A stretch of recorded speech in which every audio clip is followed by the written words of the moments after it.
Hello friends, this is Poonam and welcome to Subira study points. तो जैसा कि फ्रेंड्स हम लोग यूनिट 4 पर चर्चा कर रहे हैं और इसके अंतर्गत हमने जो ये टीम निर्माता, आरंभकर्ता, चिंतनशील, व्यवसायी, कोच और संरक्षक के रूप में नेता, इसको डिस्कस किया था पिछले वीडियो में। और आज हम देखेंगे स्कूल नेतृत्व पर परिप्रेक्ष्य और इसके अंतर्गत हम देखेंगे निर्देशात्मक, वितरित और परिवर्तनकारी नेतृत्व। और इसके साथ ही हम दृष्टि निर्माण, लक्ष्य निर्धारण और विद्यालय विकास योजना, इन टॉपिक्स पर भी चर्चा करेंगे। तो चलिए फ्रेंड्स शुरू करते हैं। उससे पहले यदि आप चैनल पर नए हैं तो चैनल को सब्सक्राइब कर लें एंड वीडियो अगर पसंद आती है तो वीडियो को लाइक एंड शेयर करना ना भूलें। साथ ही ये पूरी यूनिट कंप्लीट होने के बाद इसका पीडीएफ भी आप लोगों को मिल जाएगा। तो पीडीएफ के लिए आप लोग टेलीग्राम चैनल को ज्वाइन कर सकते हैं। और पिछले वीडियो में हमने ये सारी चीज़ें डिस्कस की थी, आप लोग देख सकते हैं। इन सभी के बारे में हमने आपको बताया था। और आज हम जो स्टार्ट करेंगे तो करेंगे यहाँ से, स्कूल नेतृत्व पर परिप्रेक्ष्य, निर्देशात्मक, वितरित और परिवर्तनकारी नेतृत्व। तो सबसे पहले हम निर्देशात्मक नेतृत्व पर बात कर लेते हैं। तो निर्देशात्मक से मतलब होता है निर्देश देना, लेकिन स्कूल के परिप्रेक्ष्य में इसको यदि समझें तो निर्देशात्मक नेतृत्व आमतौर पर स्कूल के प्रधानाचार्य से जुड़ा होता है, जो पाठ्यक्रम, बजट और समय निर्धारण का प्रबंधन करते हैं। मतलब स्कूल में यदि हम देखें निर्देश को तो ये सामान्यतः प्रधानाचार्य से जुड़ा होता है, जो कि पाठ्यक्रम, बजट, समय आदि का निर्धारण करते हैं। यानी कि इन सभी चीज़ों का निर्देश देते हैं कि क्या चीज़ कैसे करनी है, समय का किस तरीके से उपयोग करना है और जो भी बजट रहेगा उसको किस तरीके से उपयोग किया जाएगा। तो ये तो होता है निर्देशात्मक नेतृत्व, जो कि प्रधानाचार्य से जुड़ा होता है। उसके अलावा वितरित नेतृत्व की अगर बात करें तो वितरित नेतृत्व मूल रूप से साझा प्रबंधन है। इसमें प्रधानाध्यापक एक प्रबंधन टीम का गठन करते हैं और सदस्य को महत्वपूर्ण भूमिकाएं और जिम्मेदारियां आवंटित करते हैं। मतलब वितरित नेतृत्व से मतलब ये होता है कि जो प्रधानाध्यापक होते हैं तो वो सभी शिक्षकों को महत्वपूर्ण भूमिकाएं या जिम्मेदारियां देते हैं कि किसको किस तरीके से कैसे काम करना है। तो जब जिम्मेदारियां दी जाती हैं तो इससे फिर विकास और शिक्षा की गुणवत्ता में भी सुधार आता है। उसके बाद आगे देख लेते हैं परिवर्तनकारी नेतृत्व। तो परिवर्तनकारी से मतलब कि इसमें नेता कर्मचारियों को प्रोत्साहित करने, प्रेरित करने और बदलाव लाने के लिए प्रेरित करते हैं। मतलब इसमें जो नेता होता है तो वह अपने जो भी कर्मचारी हैं, उसके जो भी अधीनस्थ काम करने वाले हैं, उसको वह प्रेरित करता है और बदलाव लाने के लिए प्रेरित करते हैं। तो ये तो होता है परिवर्तनकारी, यानी कि बदलाव लाने के लिए प्रेरित करना। तो ये हो जाएगा परिवर्तनकारी, यानी कि जब वो बदलाव लाएंगे तो परिवर्तन होगा। और इसके अलावा परिवर्तनकारी नेतृत्व के गुण देख लेते हैं। तो इसके 4 गुण होते हैं। एक तो आदर्श प्रभाव, प्रेरक प्रेरणा और बौद्धिक उत्तेजना, व्यक्तिगत विचार। तो सबसे पहले आदर्श प्रभाव से मतलब है कि यदि हमें परिवर्तन लाना है तो जो प्रभाव है वो आदर्श रूप में होना चाहिए, यानी कि लोग हमसे प्रभावित हों, हमें आदर्श मान करके चीज़ों को करें।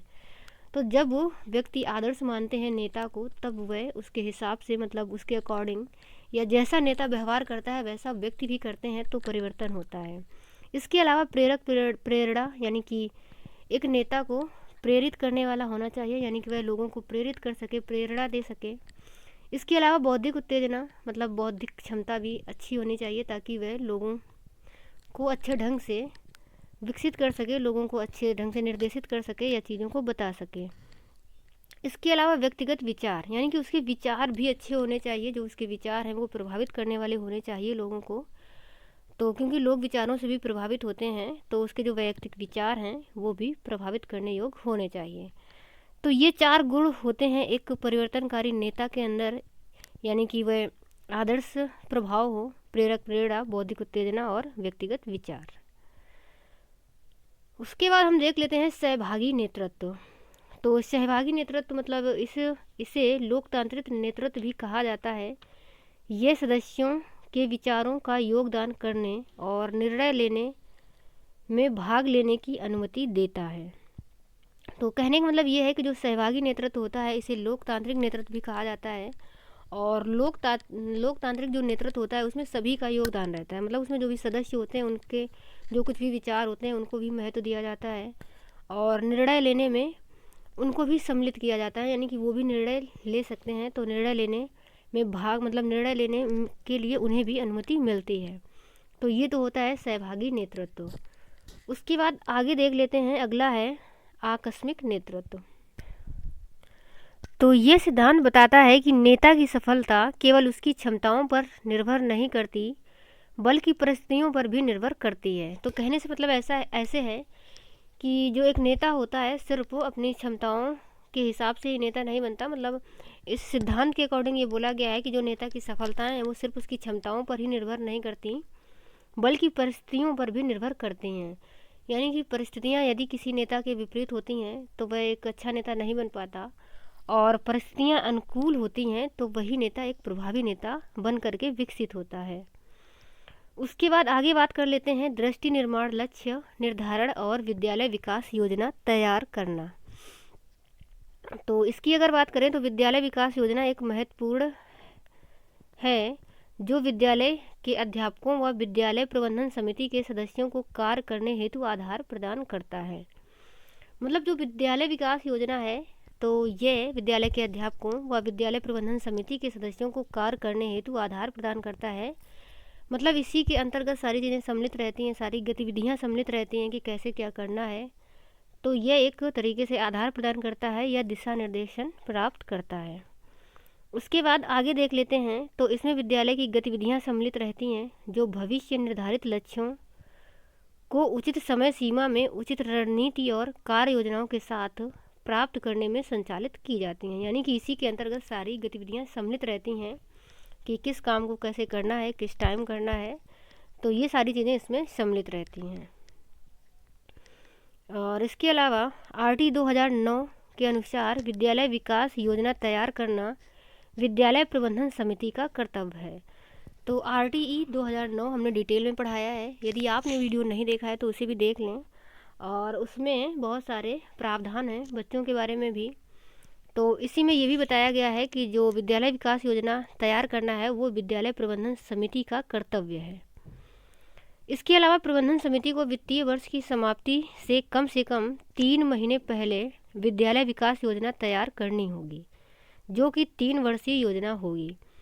तो इस पॉइंट को भी याद रखना है कि जो प्रबंधन समिति है ये वित्तीय वर्ष की समाप्ति से कम 3 महीने पहले विद्यालय विकास योजना को तैयार करेगी, और ये योजना कम से कम 3 वर्षीय होगी।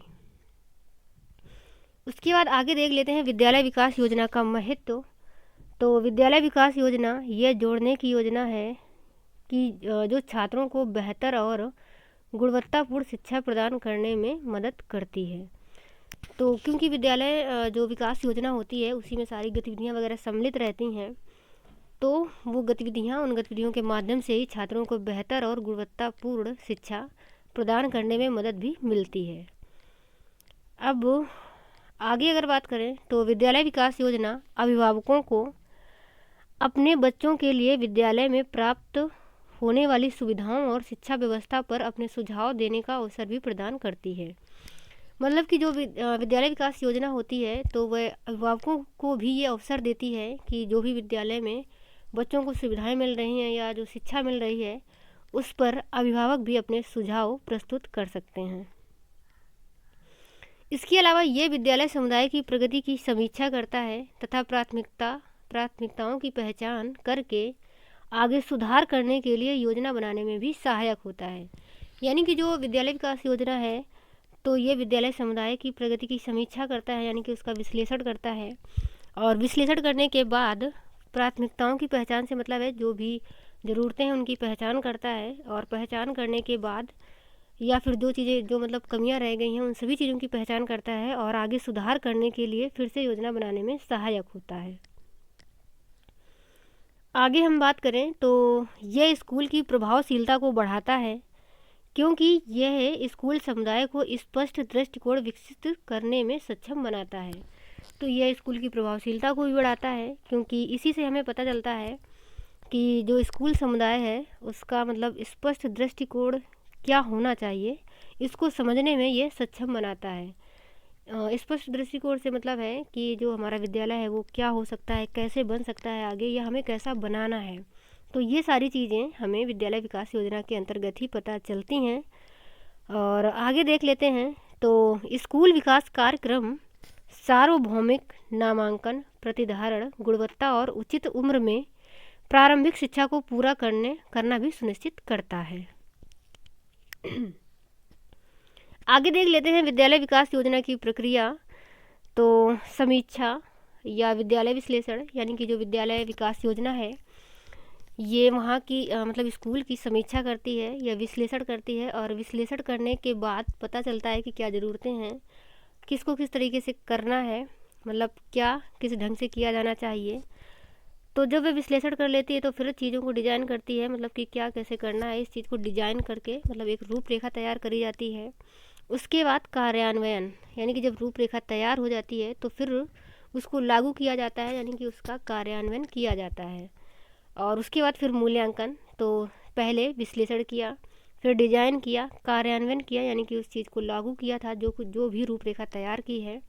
उसके बाद वह रूपरेखा कितना, मतलब उस रूपरेखा ने कितना काम किया, कितना नहीं, या कितना सफल रही, तो इन सभी चीज़ों को जानने के लिए हमें मूल्यांकन करना होता है। और मूल्यांकन के दौरान भी हमें पता चलता है कि क्या कमियां रहीं, क्या और सुधार किया जा सकता था।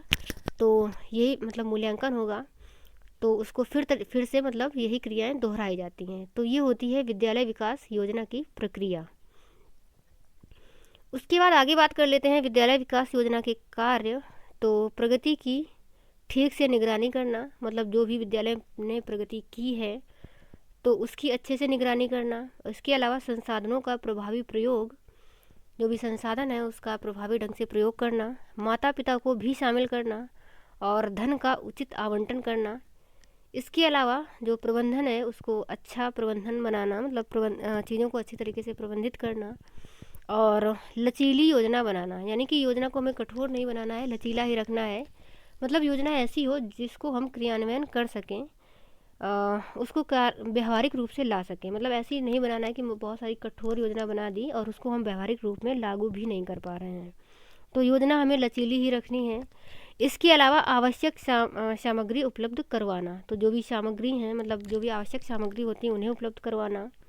पाठ्यचर्या वितरण में सुधार और साथ ही बुनियादी ढांचे का विकास करना, मतलब जो भी विद्यालय की बेसिक ज़रूरतें हैं या जो भी सुधार करना है, इन सभी चीज़ों को विकसित करना।